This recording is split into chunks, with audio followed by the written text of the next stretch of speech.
Chapter 3. It happened on the 5th day after the September new moon, on the 30th day of our expedition, to be precise, reckoning from when we set out from Brokilon, and 6 days after the battle on the bridge. Now, my dear future reader, I shall go back in time somewhat, and describe the events which took place directly following the glorious battle on the bridge, which was so fraught with consequences. First, though, I shall enlighten the considerable number of readers who know nothing about the battle on the bridge, either owing to their having other interests, or as a result of their general ignorance. Let me clarify. That battle was waged on the last day of the month of August in the year of the Great War in Angren, on the bridge connecting the two banks of the river Yaruga in the vicinity of a border post called the Red Timber Port. The sides of this armed conflict were the Nilfgaardian army, a corps from Lyria commanded by Queen Maeve, and our glorious company, which consisted of myself, i.e. the undersigned, and also the Witcher, Geralt, the vampire, Emil Regius Roelek Tertiev Godefroy, the archer, Maria Baring, known as Milva, and Cair Maur Diffrin ap Kielach, a Nilfgaardian, who liked stubbornly to maintain that he was not such. It may also be unclear to you, dear reader, why Queen Maeve was in Angren, when it was believed she had perished during the Nilfgaardian incursion into Lyria, Rivia, and Aedirn in July, which ended in the total conquest of those lands and their occupation by the imperial army. However, Maeve had not perished in battle, as was thought, nor was she captured by Nilfgaard. Banding together a loyal mobile force from the surviving Lyrian army under her colours, and enlisting anyone she could, including mercenaries and common felons, the valiant Maeve took up a partisan war against Nilfgaard, and the wildness of Angren suited guerrilla warfare perfectly, now striking from an ambuscade, now lurking in some undergrowth, for there was undergrowth in abundance in Angren. If truth be told, there is nothing worth mentioning in that land aside from undergrowth. The regiment of Maeve, now called the White Queen by her army, swiftly grew in might and acquired such daring that it was able to cross to the Yaruga's left bank in order to prowl freely and foment unrest far in the enemy's rear. Now, let us return to our sheep, that is, the battle on the bridge. The tactical situation was as follows. Queen Maeve's partisans, having rampaged on the Yaruga's left bank, wanted to flee to the Yaruga's right bank, but happened upon the Nilfgaardians, who were rampaging along the Yaruga's right bank and wanted to flee to the Yaruga's left bank. We, from a central position, i.e. the very middle of the river Yaruga, happened upon the above and were surrounded on both sides from the left and right by armed men. Having nowhere to flee, we became heroes and covered ourselves in undying glory. The battle, incidentally, was won by the Lyrians, since they achieved what they had intended, i.e. a flight to the right bank. The Nilfgaardians bolted in an unknown direction, and in doing so lost the battle. I realise that this all sounds passing confusing, and I shall not omit to consult with some military theoretician on the text before publication. For the moment, I am relying on the authority of Cair ap Kielach, the only soldier in our company, and Cair confirmed that winning battles by means of a rapid escape from the battlefield is permissible from the point of view of most military doctrines. The contribution of our company to the battle was indisputably meritorious, but also had negative consequences. Milva, who was with child, met with a tragic misadventure. The rest of us were fortunate enough not to suffer any serious injuries, but neither did anyone profit nor even receive any thanks, the exception being Geralt the Witcher. For Geralt the Witcher, in spite of his repeated but clearly duplicitously professed indifference and his frequently declared neutrality, displayed in the battle a fervour as great as it was exaggeratedly spectacular. In other words, he fought in a truly effective way, if not to say for effect. He was noticed, and Maeve, the Queen of Lyria, knighted him with her own hand. It quickly turned out that there was more unpleasantness than benefit from that accolade, for I must tell you, gentle reader, that Geralt the Witcher was always a modest, prudent, and composed man, with a soul as simple and uncomplicated as the shaft of a halberd. The unexpected promotion and apparent generosity of Queen Maeve changed him, however, and had I not known him better, I would have said that it made him conceited.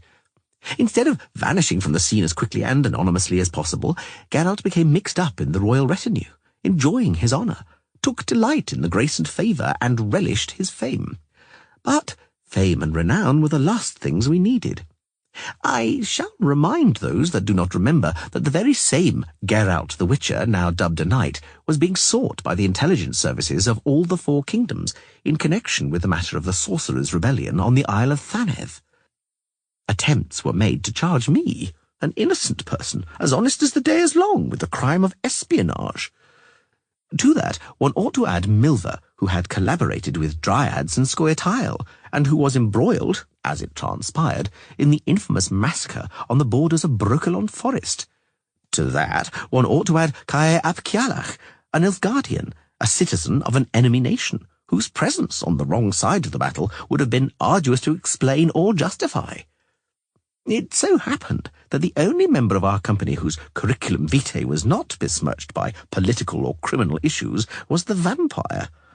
The exposure or identification of any one of us threatened us all with impalement on sharpened aspen stakes. Each day spent, initially indeed pleasantly, safely, and with full bellies, in the shade of the Lyrian standards, aggrandized that risk. Geralt, when I emphatically reminded him of that, became somewhat dispirited, but put forward his arguments, of which he had two.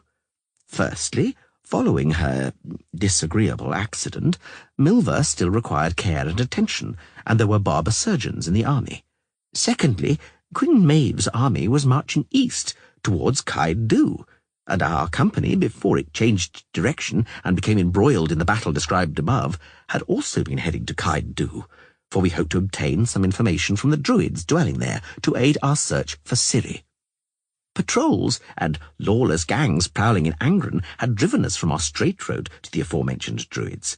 Now, under the protection of the friendly Lyrian army, in the grace and favour of Queen Maeve, the way to Caed Dhu was wide open. Why, it seemed straightforward and safe. I warned the Witcher that it only appeared so, that it was but a semblance, and that royal favours are deceptive and inconstant. The Witcher did not want to listen, but it was soon proved who was right. When news got out that an Nilfgaardian punitive expedition was marching towards Angren in great force from the Klamath Pass in the east, the Lyrian army wasted no time in turning back towards the Mahakam Mountains in the north. As may easily be imagined, that change of direction did not suit Geralt in the slightest. He was hurrying to the Druids, not to Mahakam. As naive as a child, he ran to Queen Maeve to obtain an exemption from the army and a royal blessing for his private business. And in that moment, queenly love and favour ended, and admiration for the hero of the battle for the bridge vanished like so much smoke. The knight, Sir Geralt of Rivia, was reminded in a cool, though resolute tone, of his knightly duties towards the crown. The still ailing Milver, the vampire Aegius, and the undersigned were instructed to join the column of fugitives and civilians moving behind the convoy. Cae ap Cialach, a sturdy youth who in no way resembled a civilian, was given a white and blue sash and conscripted into a so-called free company, which meant a cavalry unit drawn from various bits of rabble picked up by the Lyrian corps on the road.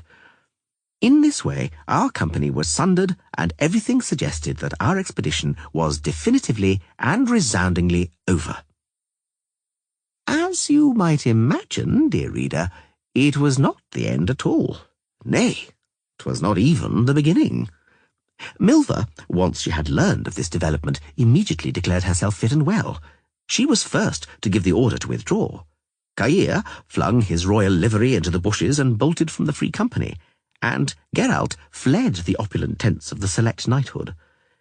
I shall not go on at length about the details, and modesty does not permit me the excessive display of my own, not insignificant, contribution to the undertaking. I merely state the fact. On the night of the 5th of September, our entire company clandestinely took leave of Queen Maeve's corps. Before parting from the Lyrian army, we stocked up liberally, without asking the quartermaster's permission for so doing. I consider the word theft, as used by Milver, to be too blunt, for we deserved some sort of payment for our involvement in the memorable Battle of the Bridge. And if not payment, then at least compensation and reparations for the losses we incurred. Passing over Milver's tragic accident, not counting Geralt and Cair's cuts and bruises, all our horses were killed or crippled, apart from my faithful Pegasus and the skittish Roach, the witch's mare.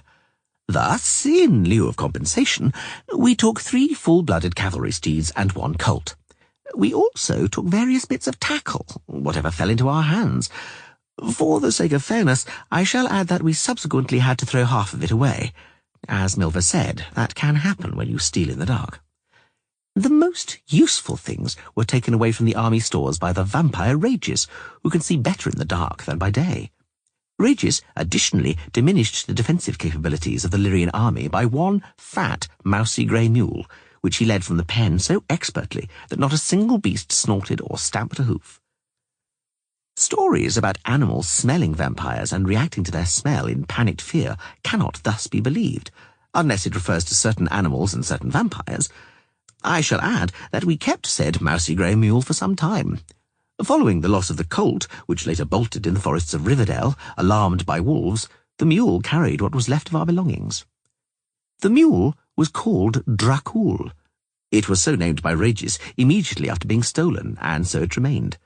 Rages was clearly entertained by the name, which no doubt had some amusing significance in the culture and speech of vampires, but which he did not wish to explain to us, claiming it was an untranslatable pun.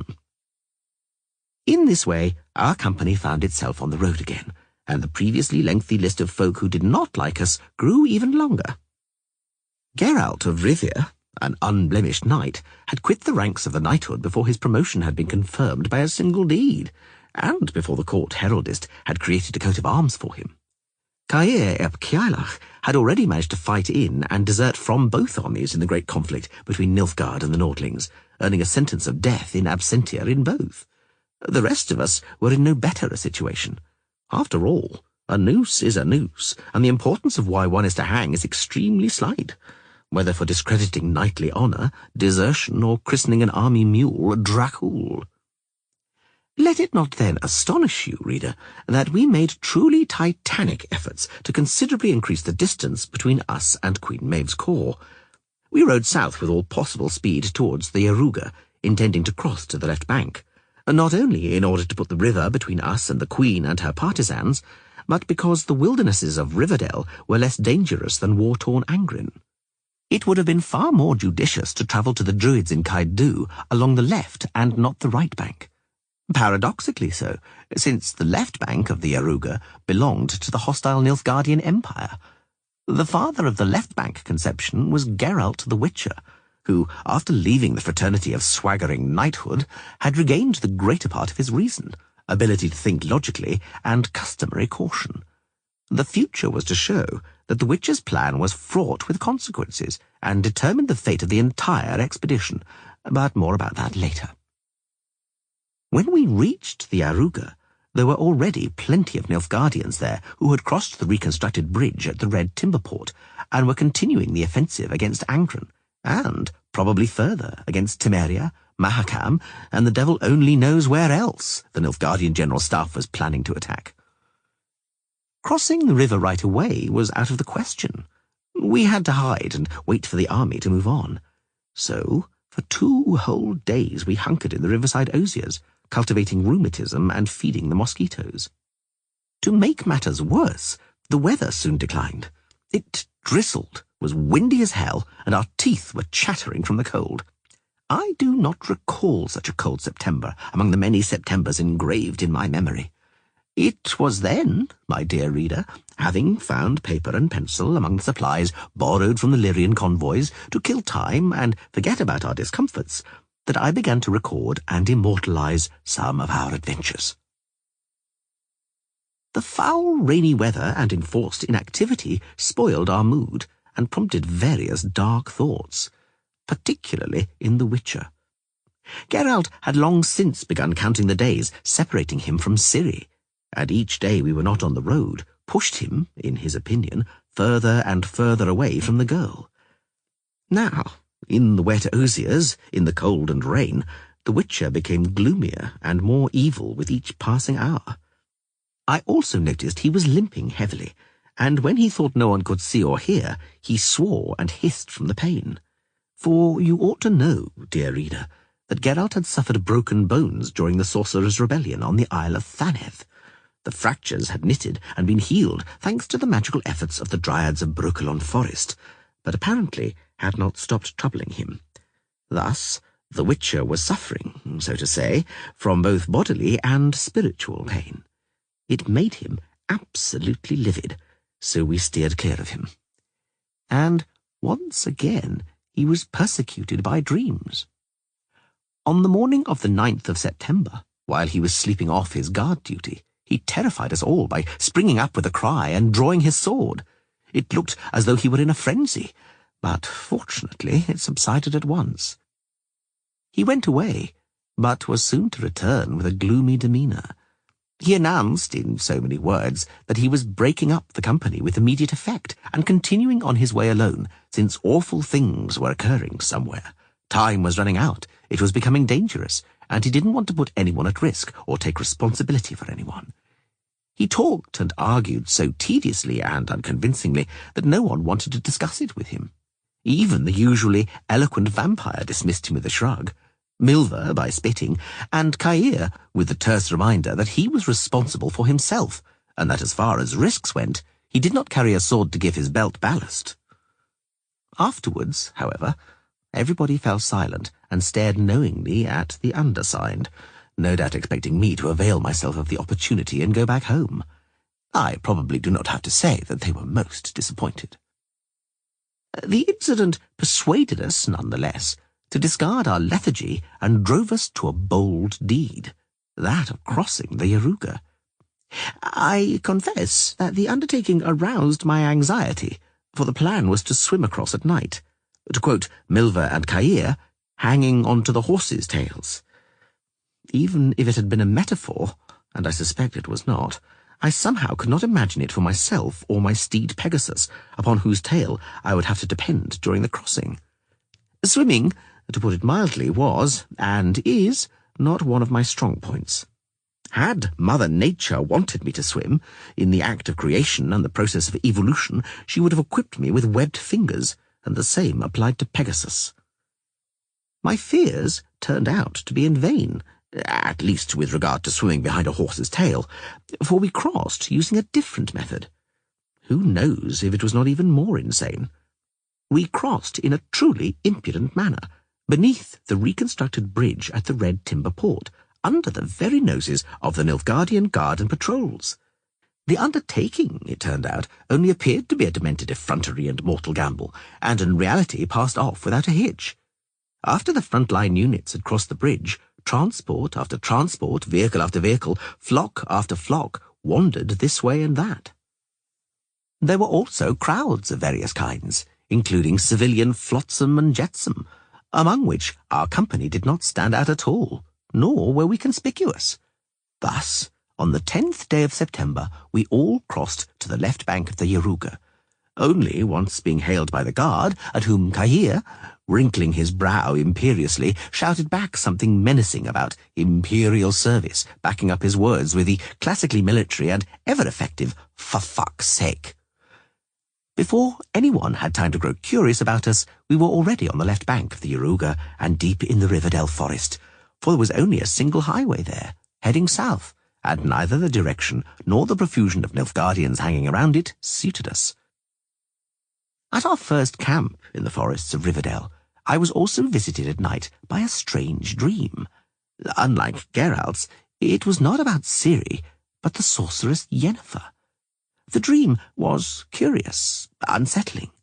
Yennefer, in black and white as usual, was hovering in the air above a huge, grim mountain castle, and from below other sorceresses were shaking their fists and hurling abuse at her. Yennefer swirled the long sleeves of her dress and flew away like a black albatross over the boundless sea, straight into the rising sun. From that moment the dream transformed into a nightmare. On awaking, the details vanished from my memory, and there remained only vague, not very sensible images, but they were ghastly, of torture, screaming, pain, fear and death. In a word, horror. I did not share that dream with Geralt. Not a word did I breathe of it, and rightly so, as it later turned out. She was called Yennefer of Vengerberg, and she was a most famous sorceress. May I not live to see the dawn if I lie? Triss Merigold shuddered, and turned, trying to see through the crowd and blue smoke densely filling the tavern's main chamber. She finally rose from the table, somewhat regretfully abandoning a fillet of sole in anchovy butter, a local speciality and a genuine delicacy.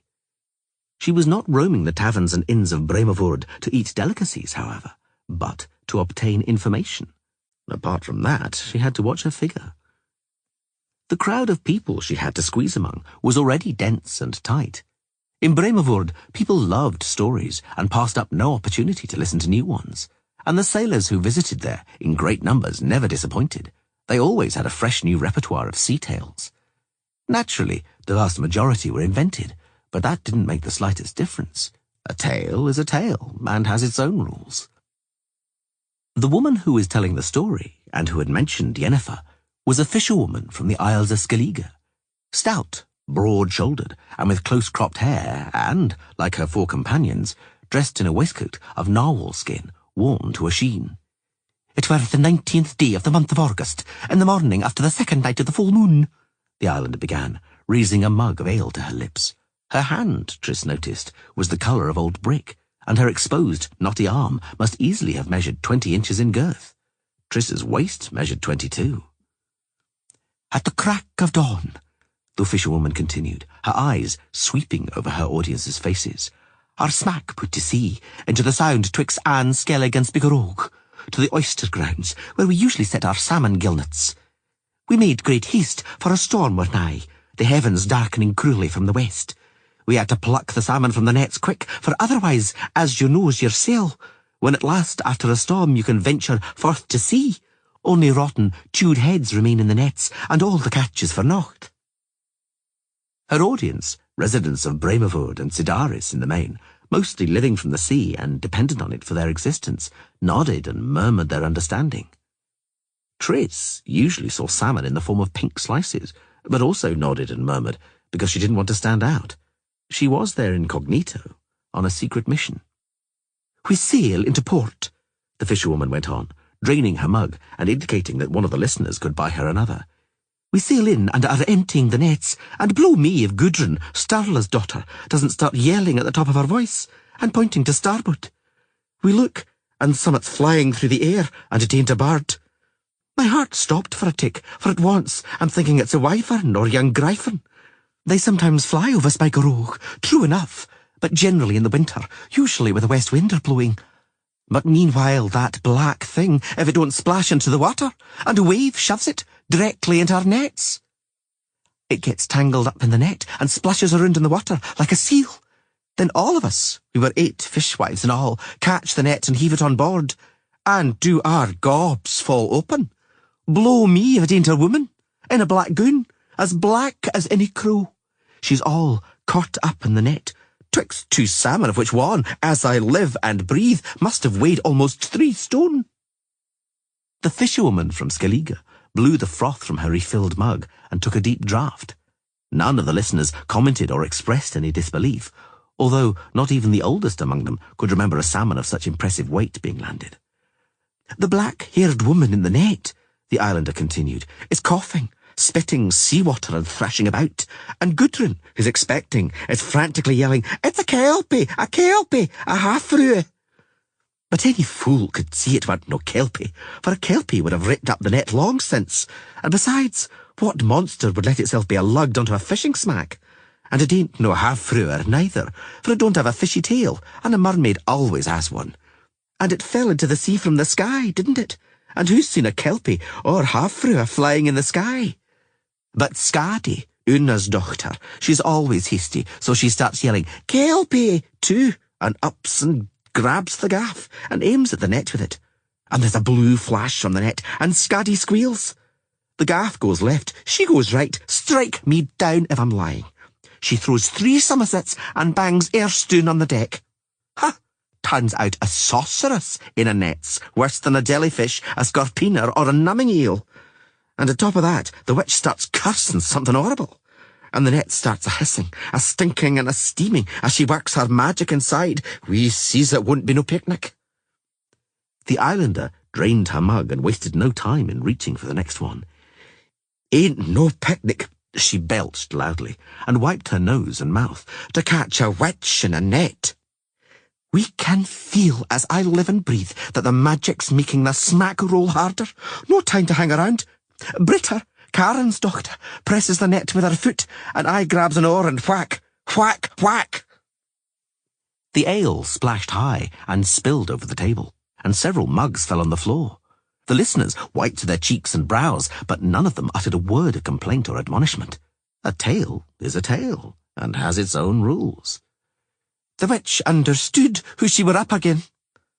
The fisherwoman stuck out her ample bosom and gazed around defiantly, and that you can't fool around with the fishwives of Skelliger.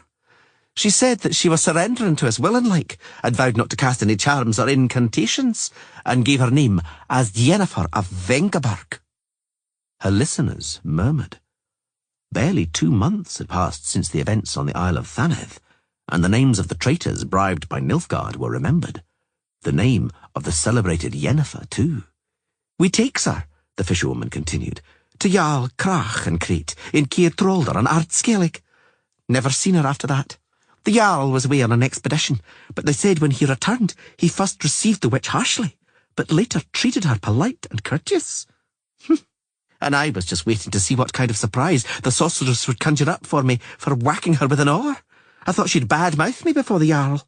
But no, never said a word, never complained. I know that. Honourable witch. Afterwards, when she killed herself, I even felt sorry for her. Yennefer's dead, Triss screamed. So overwhelmed, she forgot about the importance of remaining incognito and the secrecy of her mission. Yennefer of Vengerberg's dead? Aye, she's dead, the fisherwoman said, finishing her beer. Dead as a doornail. Killed herself with her own charms, making magic spells. Didn't happen long since, last day of August, just for the new moon. But that's quite another story. Dandelion, you're asleep in the saddle. I'm not asleep. I'm thinking creatively. So we rode, dear reader, through the forests of Riverdale, heading east towards Kaidu, searching for the druids who were meant to help us to find Ciri. I shall tell you how it went.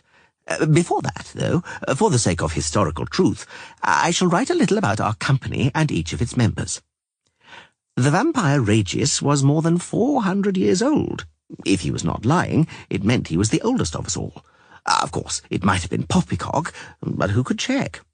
I prefer to suppose that our vampire was being truthful, for he had also declared that he had given up drinking people's blood irrevocably and for good. Owing to that declaration, we fell asleep more calmly in our camps.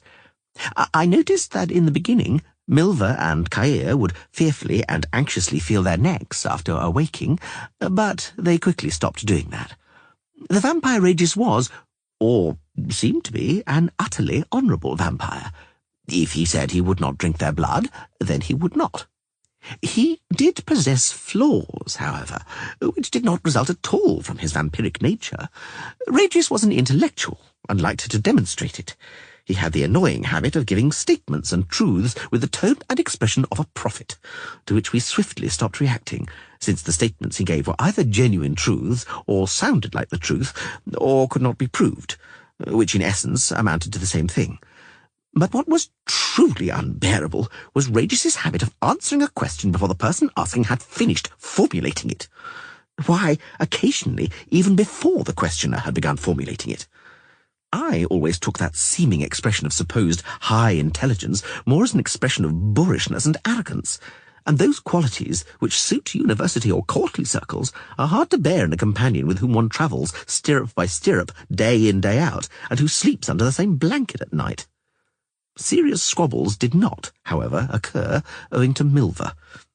Unlike Geralt and Ciri, whose inborn opportunism evidently allowed them to adapt to the vampire's mannerism and even led them to compete with him in that regard, the archer Milva preferred simple and unpretentious solutions. When Regis, for the third time, gave her an answer to a question as she was halfway through asking, she cursed him roundly, using words and expressions capable of making even a hoary mercenary blush in embarrassment. Surprisingly enough, it worked.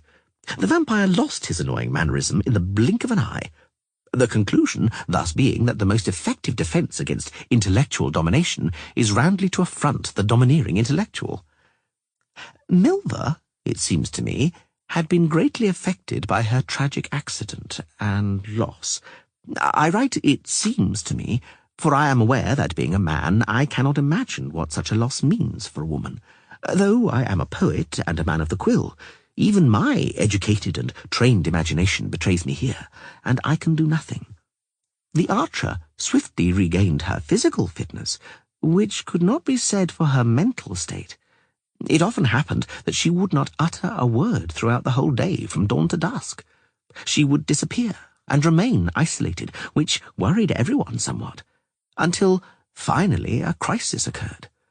Milva released the tension like a dryad or a she-elf, violently, impulsively, and not very comprehensibly. One morning, in front of our eyes, she drew a knife and without a word cut off her plait just above her shoulders. "It doesn't befit me, for I'm not a maiden," she said, seeing our jaws hanging open. "But nor am I a widow," she added, "so that's the end of my mourning." From that moment on, she was her old self, brusque, biting, mouthy, and inclined to use unparliamentary language, from which we happily concluded that she had come through the crisis. The third, and no less curious, member of the company was the Nilfgaardian, who kept trying to prove he was not one. He was called, so he claimed, Cair Mawr Dyffryn ap Ciarlach. "Cair Mawr Dyffryn, son of Ciarlach?" Dandelion declared, pointing his pencil at the Nilfgaardian. "I have reconciled myself with many things which I don't like, and actually can't stand in this honourable company, but not with everything. I can't bear it when people look over my shoulder when I'm writing, and I don't intend to put up with it." The Nilfgaardian moved away from the poet, and after a moment's thought, seized his saddle, sheepskin, and blanket, and dragged them over to Milva, who was dozing. "I apologize," he said. "Forgive my obtrusiveness, Dandelion. I glanced involuntarily out of pure curiosity. I thought you were creating a map or drawing up some tallies." "I'm not a bookkeeper," the poet said, losing his temper and standing up. "Nor am I a cartographer. But even if I were, it doesn't justify taking a sly look at my notes." "I have apologized," Cair repeated dryly, making his bed in the new place. "I have reconciled myself with and become accustomed to many things in this honourable company, but I'm still accustomed to apologizing only once." "Indeed," the Witcher joined in, totally unexpectedly, for everyone, himself included, taking the side of the young Nilfgaardian. "You've become devilishly touchy, Dandelion. I cannot fail to notice that it is somehow connected to the paper which you have recently begun to deface with a bit of lead while we camp." "It's true," Regis agreed, putting more birch branches on the campfire. "Our minstrel has become touchy, not to say secretive, discreet, and loving of solitude recently. Oh, no. Having witnesses when performing his natural needs don't bother him at all, which in our situation one cannot indeed be astonished by. His shameful secrecy and over-sensitivity to being watched extends solely to his scribbled notes. Is perhaps a poem being written in our presence? A rhapsody, an epic, a romance, a canzone?" "No," Geralt retorted, shifting towards the fire and muffling his back with a blanket. "I know him. It can't be a verse because he's not cursing, mumbling, or counting the syllables on his fingers. He's writing in silence, so it must be prose." "Prose?" The vampire flashed his pointed fangs, which he usually tried not to do. "A novel, perhaps, or an essay? A morality play? Damn it, Dandelion, don't torture us so. Reveal what you are writing." "My memoirs." "Your what?" From these notes, Dandelion displayed a tube stuffed with paper, will arise the work of my life. My memoirs, bearing the title, 50 Years of Poetry. Nonsensical title, Cahier declared dryly. Poetry has no age. And if one concedes that it does, added the vampire, it is decidedly older than that. You don't understand. The title means that the author of the work has spent 50 years, no more and no less, in the service of Lady Poetry. In that case, it's even more nonsensical, said the Witcher. You aren't even 40 yet. Your writing ability was thrashed into you in the Temple Elementary School at the age of 8. Even if we allow that you were writing rhymes in school, you've not been serving lady poetry for longer than 30 years. But as I well know, for you've often told me about it, you only began seriously rhyming and composing melodies when you were 19, inspired by your love for Countess de Style. That makes it the 19th year of your service, Dandelion. So how did you come up with this titular 50 years? Is it meant to be some kind of metaphor? I, the bard said, puffing up, trace broad horizons with my thought. I describe the present, but I pass into the future. I intend to publish this mighty work in some 20 or 30 years, and then no one will be able to cast doubt on the titular reckoning. Ha! Now I get it. If anything astonishes me, it's the foresight. You aren't usually bothered about tomorrow. Tomorrow still doesn't bother me much, the poet declared with superiority. I'm thinking about posterity, about eternity. From the point of view of posterity, Regis observed, it isn't too ethical a beginning to write now in advance. On the basis of the title, posterity has the right to expect a work written from a genuine 50-year perspective, by a person with a genuine 50-year store of knowledge and experience. A person whose experience amounts to half a century, Dandelion interrupted unceremoniously, must be, from the very nature of the case, a 70-year-old decayed old gimmer with his brain eroded by the hag of sclerosis. Someone like that should be sitting on the veranda breaking wind, not dictating their memoirs, for people would only laugh. I won't make that error. I'll write my biography at the height of my creative powers. Later, just before publication, I shall merely make cosmetic corrections. It does have its merits, Geralt said, as he massaged and cautiously flexed his painful knee. Particularly for us. For though, without doubt, we appear in his work, though, without doubt, he has moulded us, in half a century we won't be especially concerned about it. What's half a century? The vampire smiled. A moment, a fleeting instant. Aha, Dandelion, a minor observation. In my opinion, half a century of poetry sounds better than 50 years. I don't deny it, said the troubadour, crouching over a page and scribbling on it with a pencil. Thanks, Regis. Something constructive at last. Does anyone else have any comments? I do, Milva began unexpectedly, poking her head out from her blanket. Why are you goggling at me? Because I'm unlettered. But I'm not stupid. We're on an expedition. We're going to rescue Ciri. We're travelling through enemy lands with sword in hand. This rubbish of Dandelion's might fall into enemy mitts. And we know the poetaster. It's no secret he's a gasbag, a sensation seeker as well as a gossip. So let him have a care with what he's scrolling, so we don't accidentally get hung because of his scribblings. You're exaggerating, Milva, the vampire said gently. Greatly, I'd say, Dandelion continued. I'd say the same, Cahier added carelessly. I don't know what it's like with the Nordlings, but in the Empire, possession of manuscript isn't considered a crime, nor is literary activity punishable. Geralt swept his eyes over him and snapped the stick he was playing with. But libraries are torched in cities captured by that cultured nation, he said in an unaggressive tone, but with a distinct sneer. Never mind, though. Maria, I agree that you're exaggerating. Dandelion's scribblings, as usual, don't have any importance, not regarding our safety. Oh, sure, said the archer, getting hot under the collar and sitting up. I know what I know. When the royal bailiff were taking a census round our way, my stepfather took to his heels, bolted into the forest, and stayed there for a fortnight without poking his nose out. Wherever there's parchment, there's a judgment, he used to say, and whoever's name is captured in ink today is broke on the wheel tomorrow. And he was right, the rotten bastard. I hope that whoreson's sizzling in hell. Milva threw off her blanket, and now, quite wide awake, moved closer to the fire. It looked, Geralt observed, like another long fireside conversation was in the offing. "You weren't fond of your stepfather, I deduce," Dandelion observed after a moment's silence. "I weren't," Milva said, audibly grinding her teeth, "for he were a rotten bastard. He made advances when Mother wasn't looking, interfered with me. He wouldn't listen, so finally I couldn't stand it no more and took a rake to him, and when he fell over I gave him a kick or two in the ribs and the privates. 2 days later he were lying and spitting blood. So I decided to flee into the world without waiting to see if he got better. Later I heard rumours he'd died, and Mother soon after him. Oi, Dandelion, are you writing that down? Don't you dare, hear me?" It was strange that Milva was trekking with us, and the fact that a vampire was accompanying us was astonishing.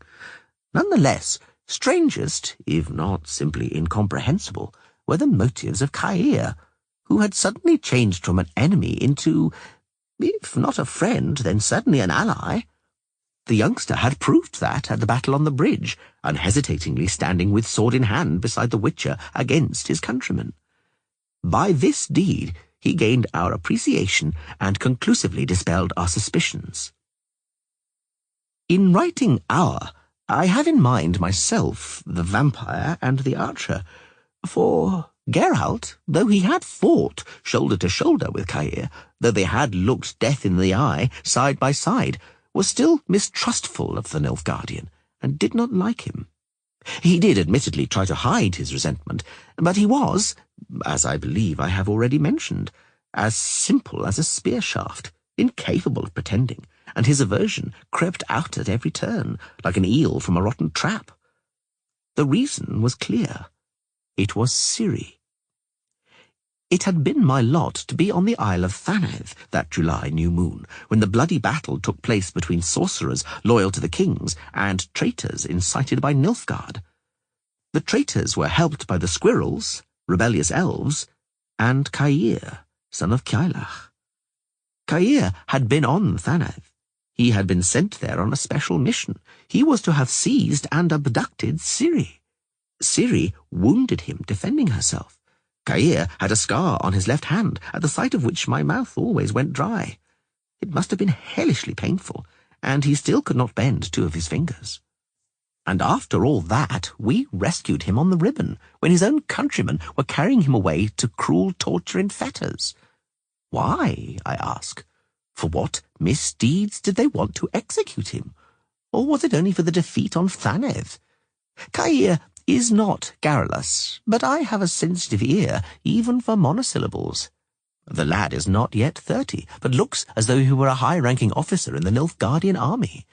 Since he speaks the common speech impeccably, which is seldom found among Nilfgaardians, I think I know what kind of army Caer served in, and why he was promoted so quickly, and why he was sent on such strange missions, including foreign ones. For Caer was the man who had tried once before to abduct Ciri, almost 4 years before during the massacre of Sintra. The destiny guiding the girl's fate had made itself felt for the first time. By coincidence, I talked about this with Geralt on the 3rd day after crossing the Yaruga, 10 days before the equinox, as we were negotiating the forests of Riverdale. That conversation, although very short, was fraught with unpleasant and worrying overtones. And at that moment there was writ on the face and in the eyes of the Witcher a harbinger of the horror which was to explode during the equinox, after we were joined by the fair-haired Angoulême. The Witcher wasn't looking at Dandelion. He wasn't looking ahead. He was looking at Roach's mane. "Just before her death," he began, "Calanthe forced an oath on several of her knights. They were not to let Ciri fall into Nilfgaardian hands. During the flight, those knights were killed, and Ciri was left alone amidst corpses and conflagration, in the web of streets of the burning city. She would not have got out alive, that is beyond doubt. But he found her. Caer. He carried her out of the pit of fire and death. He rescued her. Heroically. Nobly." Dandelion reined Pegasus back somewhat. They were riding at the rear, and Regis, Milva, and Caer were about a quarter of a furlong ahead, but the poet didn't want a single word of their conversation to reach the ears of their companions. The problem was, the Witcher continued, that our Caer was only acting nobly by order. He was noble as a cormorant is. He did not swallow the fish because he had a ring on his throat. He was meant to take the fish to his master. He failed, so the master was angry at the cormorant. The cormorant is now out of favour. Is that why he's searching for friendship in the company of fish? What do you think, Dandelion? The troubadour ducked in the saddle to avoid an overhanging linden branch. The branch already bore completely yellow leaves. But he saved her life, you said so yourself. Thanks to him, Ciri left Cintra in one piece. And she cried out in the night, seeing him in her dreams. But he did save her. Stop dwelling on it, Geralt. Too much has changed. Why, it changes every day. Brooding achieves nothing save distress, which clearly does you no good. He rescued Ciri. That fact was, is, and will remain a fact. Geralt finally tore his gaze away from the horse's mane and raised his head. Dandelion glanced at his face and swiftly looked away. The fact remains a fact, the Witcher repeated in an angry, metallic voice. Oh, yes, he yelled that fact in my face on Thanedd, and his voice stuck in his throat from terror, for he was staring at my sword edge. That fact and that cry were supposed to be the arguments which would stop me murdering him. Well, it did, and I don't think it can now be undone, which is a pity, for a chain ought to have been begun then on Thanedd. A long chain of death, a chain of revenge about which tales would still be told after 100 years have passed. Tales which people will be afraid to listen to after dark. Do you understand that, Dandelion? Not really. Then to hell with you. That conversation was hideous, and the Witcher's expression had been hideous too. Oh, I did not like it when he was in a mood such as that, and went off on such attack. I must, though, confess that the vivid comparison with the cormorant had played its role. I began to worry. The fish in its beak, taken to be clubbed, gutted and fried. A truly nice analogy. Joyful prospects. However, good sense belied such fears. After all, if we were to continue with the fishy metaphors, then who were we? Small fry? Small, bony fry? In exchange for such a meagre haul, the cormorant Caer could not count on imperial grace. In any case, he was far from the pike he wanted to be thought of as. He was small fry just like us. When the war was raking both the earth and people's fates like an iron harrow, who was paying the slightest attention to small fry? I am certain that no one in Nilfgaard remembers Caer now. Vattier de Rido, chief of the Nilfgaardian military intelligence, listened to the imperial reprimand. So, Emir var Emrys continued scathingly, an institution which devours 3 times as much of the state budget as education, culture, and the arts taken together is incapable of finding one man. This man simply disappears, goes into hiding, although I spend astronomical sums on an institution from which nothing has any right to remain concealed. One man, guilty of treason, blatantly mocks an institution to which I have given so many privileges and funds as would give even innocent men sleepless nights. Oh, trust me, Vattier, when the council next speaks of trimming the funds for clandestine services, I shall prick up my ears. You may trust that. Your Imperial Majesty, Vattier de Rido croaked, will make, I have no doubt, the right decision after weighing up all the pros and cons, both the failures and the successes of the intelligence service. Your Majesty may also be certain that the traitor Caer ep Kjaelach will not escape punishment. I have taken steps. I do not pay for your undertakings, but for results. And those are miserable, Vattier, miserable. What about Vilgefortz? Where the hell is Cirilla? What are you mumbling now? Louder! I think your highness ought to wed the girl we are holding in Dunrawan. We need that marriage. We need the legality of Sintra's foreign fiefdom to subdue the Isles of Skellige and the rebels in Atre, Strept, Magturga, and the Slopes. We need a general amnesty, peace at the rear and along supply lines. We need the neutrality of Esterad Tyson of Kofir. I know, but the girl from Don Rowan is not Ciri. I cannot wed her. May your Imperial Majesty forgive me, but does it matter if she is not authentic? The political situation requires your nuptials, urgently. The bride will be in a veil, and when we finally find the genuine Cirilla, the girls will simply be exchanged. Have you taken leave of your senses, Vati? The fake one was only shown briefly at court. No one has seen the real girl in Sintra for 4 years, and rumor has it she spent more time in Skellige than in Sintra. I guarantee that no one will see through the deceit. No! Your Imperial... No! Vatier. Find the real Ciri.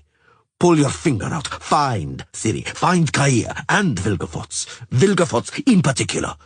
For he has Ciri. I'm certain of it. Your Imperial Highness. Go on, Vatier. Speak. At one time, I suspected the so-called Vilgefortz case was nothing but a provocation.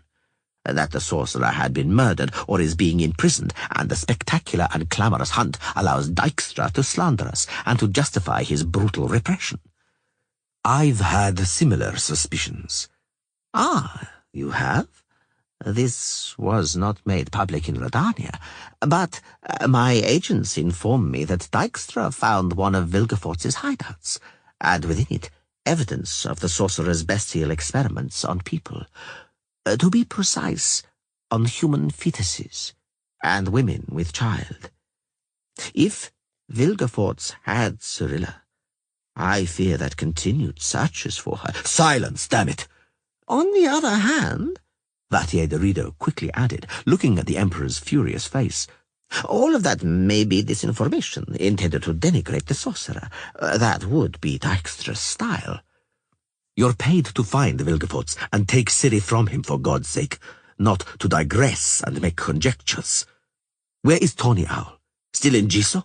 Why? He allegedly left no stone unturned and looked into every hole in the ground. Allegedly, the girl is not there and never was. Apparently, the astrologer was either mistaken or is lying. Those are all quotations from his reports. What is he still doing there? Coroner Skellen, I dare observe, undertakes none too transparent measures. He is recruiting for his unit, the one your highness ordered him to set up in Fort Rocaine, Mecht, where he has established his base. That unit, I take the liberty to add, is an extremely doubtful bunch. But it is odd that, towards the end of August, Lord Skellen hired a notorious assassin. What? He engaged a hired thug, with instructions to eliminate a criminal gang marauding around Giso. A commendable act. But is it a task for the Imperial Coroner? Is Invidia speaking through you, Vati, by any chance? And does it not give your reports color and fervor? I merely state the facts, Your Highness. I want... The Emperor stood up abruptly. To see the facts. I'm tired of hearing about them. It was an extremely hard day. Vatier de Rideau was weary.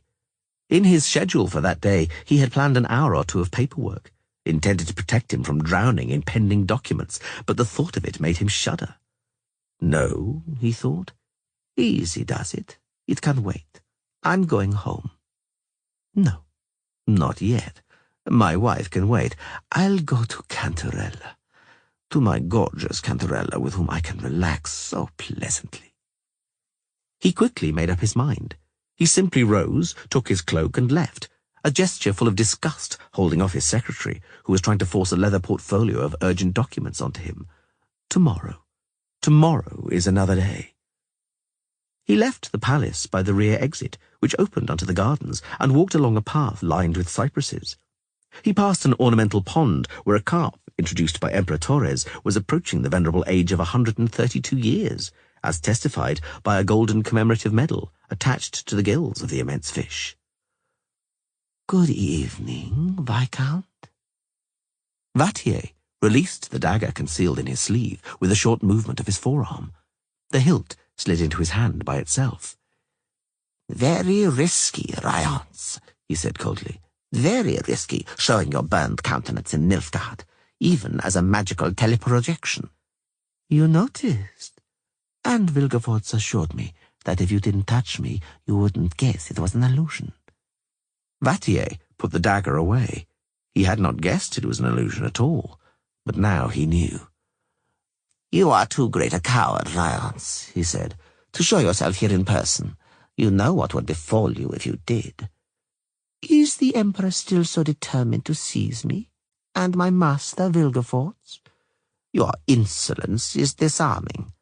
"Go to hell, Vattier. We're still on your side, Vilgefortz and I. Well, I admit we tricked you with the counterfeit Cirilla, but it was done in good faith. In good faith, may I be drowned if I lie. Vilgefortz believed that since the real one had vanished, a fake one was better than none at all. We reckoned it was all the same to you. Your insolence has stopped being disarming and has begun to be insulting. I have no intention of wasting time talking to an insulting mirage. When I finally get my hands on you, we shall have a conversation, a long conversation. So until that time, apage, Ryance." "What's come over you, Vattier? In the past, if even the devil himself appeared to you, you wouldn't forget to investigate before the exorcism, if you couldn't by any chance profit in some way." Vattier did not grace the illusion with a glance. Instead, he watched the algae-covered carp idly churning up the sludge in the pond. "Profit in some way?" he repeated slowly, pouting his lips contemptuously. "From you? And what could you give me? The real Cirilla, perhaps? Perhaps your patron, Vilgefortz? Perhaps Caer ap Cialach? Hold hard." Ryance raised an illusory hand. "You mentioned him." "Who?" "Caer. We shall bring you Caer's head, I and my master Vilgefortz." "Have mercy, Ryance," Vattier snorted. "Reverse the order." "As you wish. Vilgefortz, with my humble help, will give you the head of Caer, son of Cialach. We know where he is, and can pluck him out like a lobster from a pot, if you wish." "So, you have such capabilities. Well, well. Such good stool pigeons in Queen Maeve's army." "Are you testing me?" Ryance grimaced. "You really don't know?" "Must be the latter. Caer, my dear Viscount, is... We know where he is. We know where he's headed, and in what company. You want his head? You shall have it."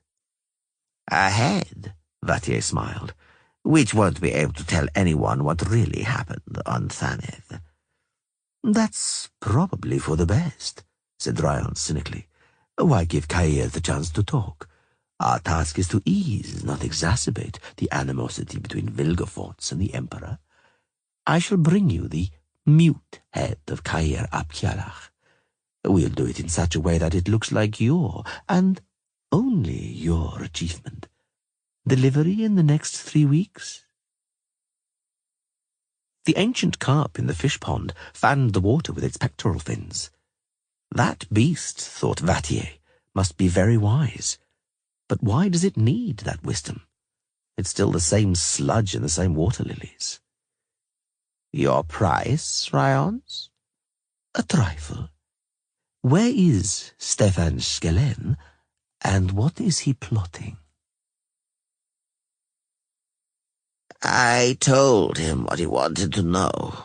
Vattier de Rideau stretched out on the pillows, playing with a ringlet of Cartier Van Cantin's golden hair. You see, my sweet, one has to approach some matters wisely, and to approach them wisely means to conform. If one behaves differently, one won't get anything. Just the putrid water and foul-smelling sludge in the fish pond. And so what if the pond is made of marble and is 3 paces from the palace? Aren't I right, my sweet? Kathia van Canten, known by the pet name of Cantarella, did not answer. Vattier in no way expected an answer. The girl was 18 and, to put it mildly, no genius. Her interests, at least for the moment, were limited to making love with, at least for the moment, Vattier. Cantarella was a natural talent in sexual matters, combining enthusiasm and wholeheartedness with technique and artistry. That was not the most important thing about her, though. Cantarella spoke little and seldom, while listening willingly and splendidly. With Cantarella, one could unload oneself, relax, spiritually unwind, and psychologically regenerate oneself. A man in this service can expect nothing but reprimands, Vattier said bitterly, just because he hasn't found some Cyril or other. And is the fact that, thanks to the work of my men, the army is achieving successes unimportant? Does the fact that the General Staff knows the enemy's every move mean nothing? And how many strongholds have my agents opened for the Imperial forces, which would have taken weeks to storm? But no, there is no praise for that. Only some Cyrilla or other is important. Puffing up angrily, Vattier de Rideau took a glass of excellent Est of Toussaint from Cantarella's hands, a wine with a vintage that remembered the days when Emperor Emirvar Emrys was a cruelly damaged little boy, devoid of any rights to the throne, and Vattier de Rideau was a young officer of the intelligence service, insignificant in the hierarchy. It had been a good year for wine. Vattier sipped it, played with Cantarella's shapely breasts, and went on. Cantarella listened splendidly. "Stefan Skellen, my sweet," muttered the chief of the Imperial Intelligence Service, "is a wheeler, dealer, and a conspirator. But I shall know what he's up to before Ryons gets there. I already have an agent there. Very close to Skellen. Very close." Cantarella untied the sash fastening Vattier's dressing gown and leaned forward. Vattier felt her breath and moaned in anticipation of the pleasure. That's talent, he thought.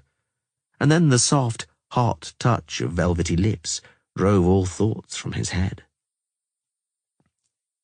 Katia van Canten, slowly, deftly, and skilfully, supplied Vattier de Rideau, the chief of the Imperial Intelligence Service, with sexual bliss. That wasn't Katia's only talent, but Vattier de Rideau had no idea about her others. He didn't know that, despite appearances, Katia van Canten possessed a splendid memory and intelligence as lively as quicksilver. Everything Vattier told her, every piece of information, every word he uttered, Katia passed on to the sorceress Azire var Anahid the next day. Yes, I would stake my head that everyone in Nilfgaard forgot about Kaia long ago, including his betrothed, if he had one. But more about that later, for now we return to the day and place the Yaruga was crossed. We rode quite briskly eastwards, meaning to reach the region of the Black Forest known in the Elder speech as Caed Du, for there dwelt the Druids, who were capable of divining where Ciri was residing, or foretelling her location from the weird dreams that were vexing Geralt. We rode through Upper Riverdale, also known as Left Bank, a wild and deserted land situated between the Yaruga and the slopes set at the foot of the Amel Mountains, delineated to the east by the Dol Angra Valley, and to the west by a boggy lakeland whose name has slipped my mind.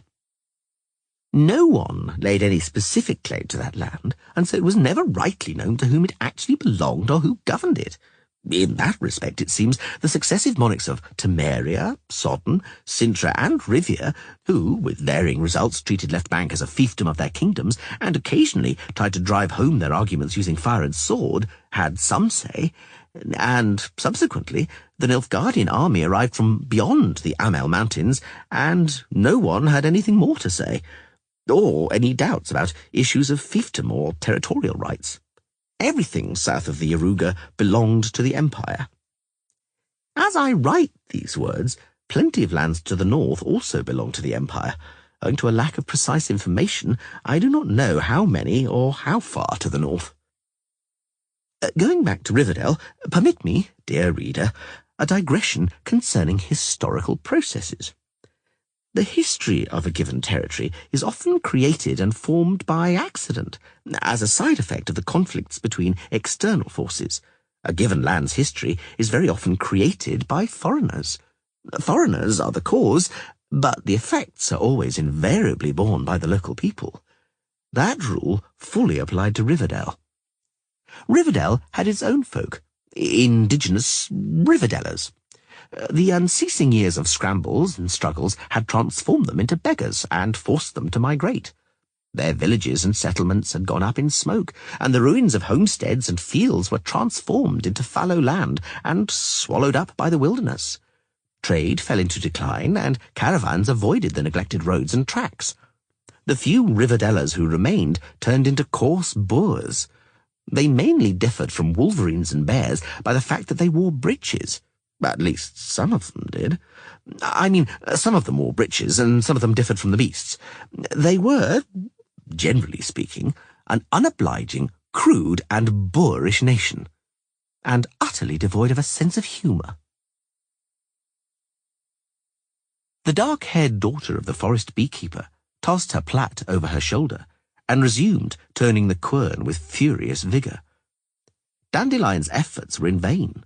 The poet's words seemed not to register with their audience. Dandelion winked at the rest of the company, pretending to sigh and raise his eyes to the ceiling.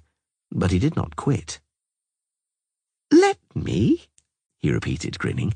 "Let me grind while you fetch some ale from the cellar. There must be a hidden cellar somewhere around here, and a keg in the vault. Am I right, fair one?" "You might leave the wench alone, my lord," the forest beekeeper's wife, a tall, willowy woman of astonishing beauty, said crossly, as she busied herself around the kitchen.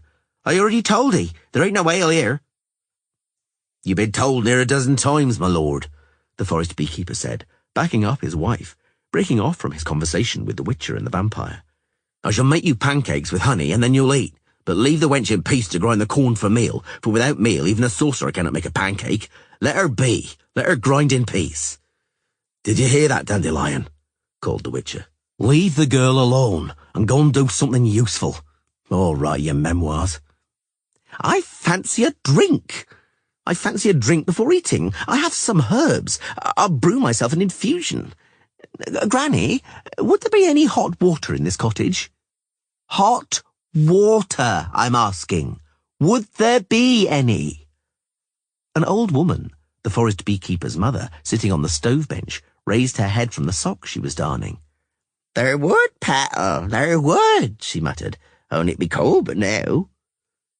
Dandelion groaned and sat down, resigned, at the table, where the company was chatting with the beekeeper, whom they had happened upon in the forest early that morning. The beekeeper was short, thick-set, swarthy, and terribly hairy. No wonder, then, that he had given the company a scare when he loomed out of the undergrowth unexpectedly. They had taken him for a lycanthrope. To make it funnier still, the first to yell, "Werewolf! Werewolf!" had been the vampire Regis. There was something of a commotion, but the matter was quickly cleared up, and the beekeeper, though at first sight surly, turned out to be hospitable and courteous. The company accepted the invitation to his homestead. His homestead, called in forest beekeeping jargon a shanty, stood in a cleared glade where the beekeeper, his mother, his wife, and their daughter lived. The latter two were women of exceptional, though somewhat curious looks, clearly indicating that there was a dryad or hamadryad among their forebears. During the conversations that ensued, the forest beekeeper at first gave the impression one could talk to him solely about bees. Beehives carved into trees, hollows, rope harnesses, bear fences, beeswax, honey and honey gathering, but that was just a semblance. With politics, and what should be happening with it? Same as usual. We have to pay more and more duty. 3 urns of honey and an entire length of wax. I can barely supply it. I sit in my ropes from dawn to dusk, gouging out hollows. Who do I pay the duty to?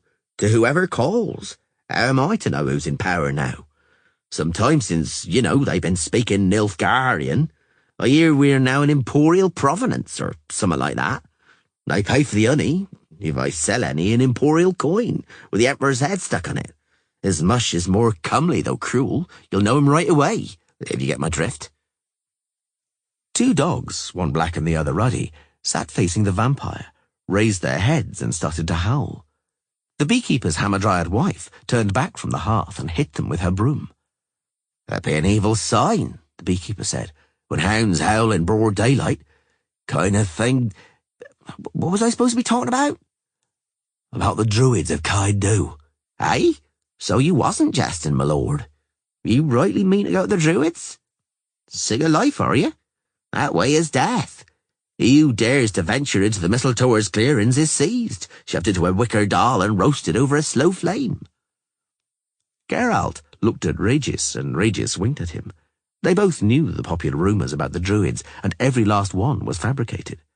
Milver and Dandelion, though, began listening with greater curiosity than before, and evident alarm. "There's some as say," the forest beekeeper continued, "that the mistletoers are getting their own back, for the Nilfgaardians vexed them first by entering their holy oak groves down in Dol Angra, and by walloping the druids for no reason. Others say the druids started it, capturing and tormenting a couple of imperial men to death, and now Nilfgaard are getting their revenge. How it rightly is, no one knows. But one thing Brooks no doubt.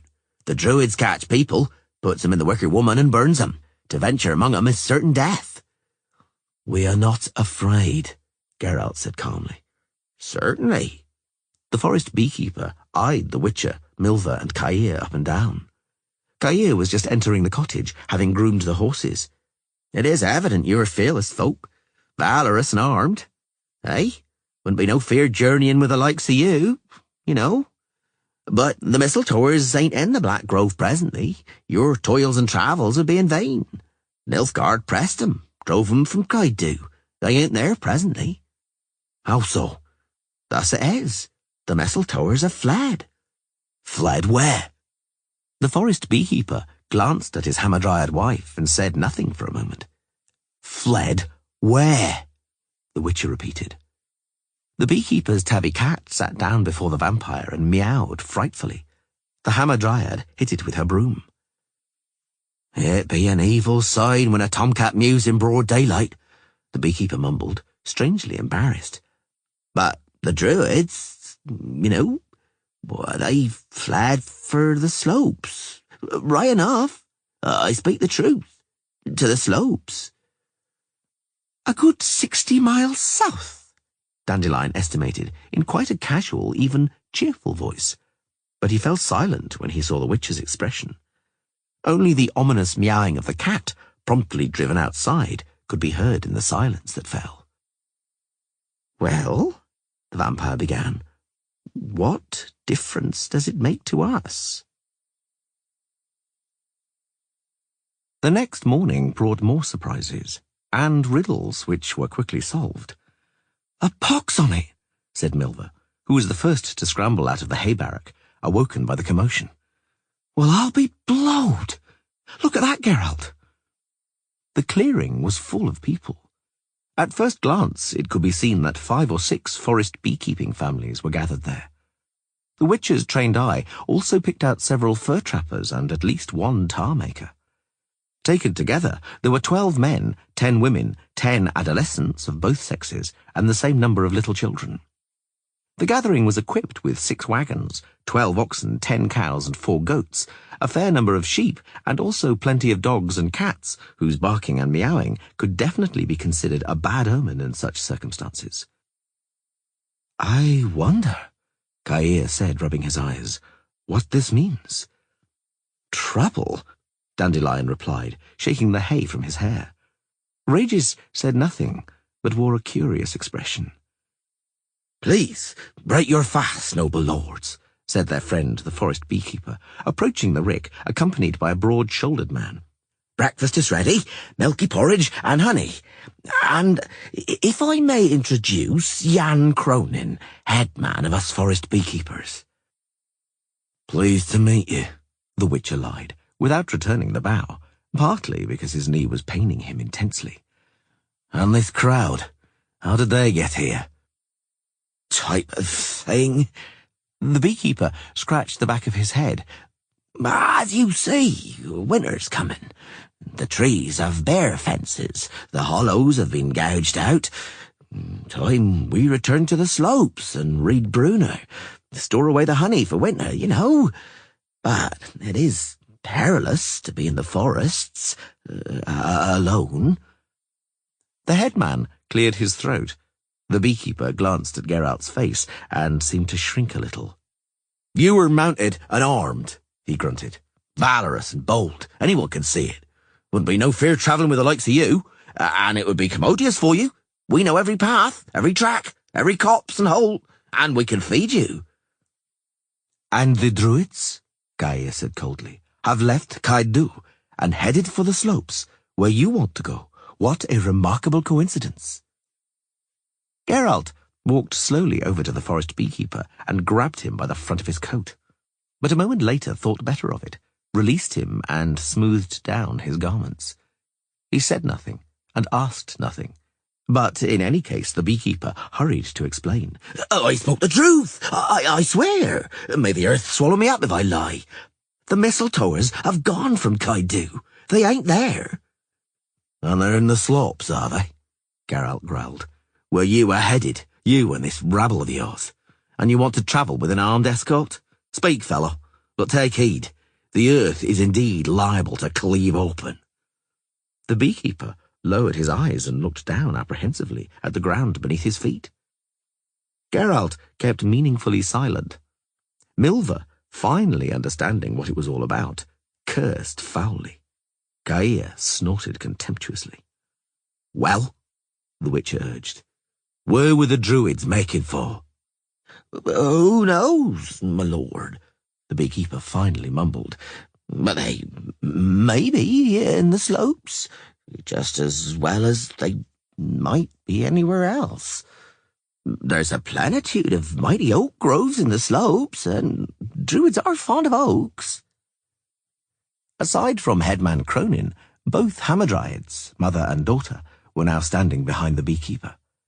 It's fortunate the daughter takes after her mother and not her father, the Witcher thought, for the beekeeper suits his wife as well as a wild boar suits a mare. He noticed that several more women were standing behind the Hamadryads. They were much less comely, but were looking at him just as pleadingly. He glanced at Regis, not knowing whether to laugh or curse. The vampire shrugged. "Let me start by saying," he said, "that the forest beekeeper is right, Geralt. It is quite probable that the druids have gone to the slopes. It is perfectly fitting terrain for them." "Is that probability?" The Witcher's gaze was very, very cold. "Sufficiently great, in your view, to prompt us to abruptly change our course and head off blindly with these folk here?" Regis shrugged again. "What difference does it make?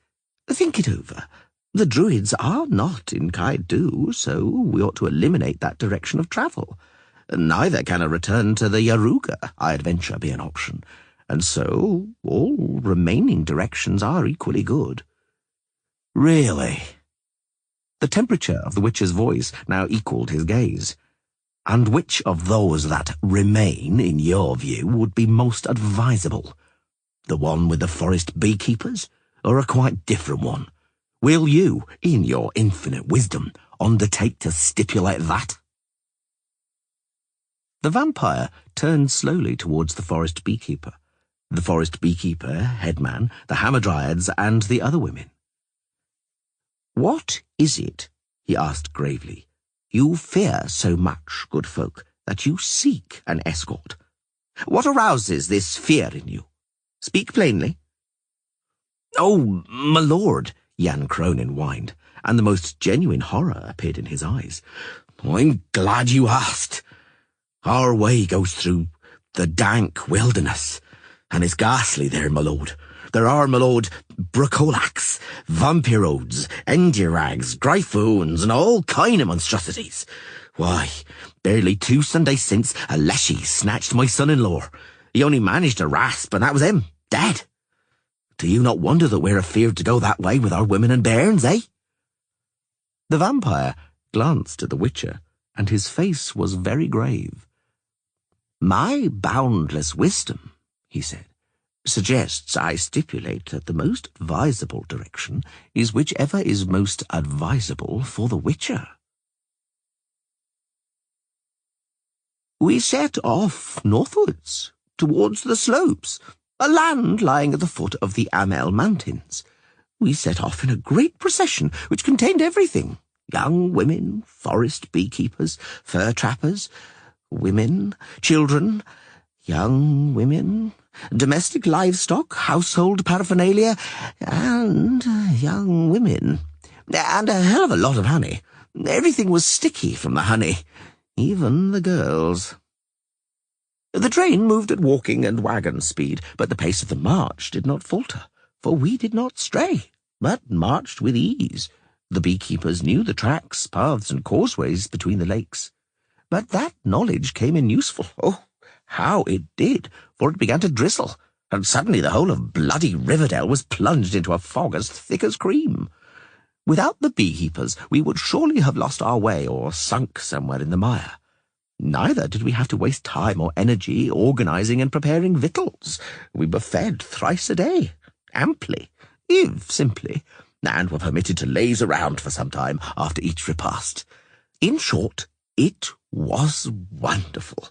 Even the Witcher, that old sourpuss and bore, began to smile and enjoy life more, for he reckoned we were covering 15 miles a day, which we had never once managed since leaving Brokilon.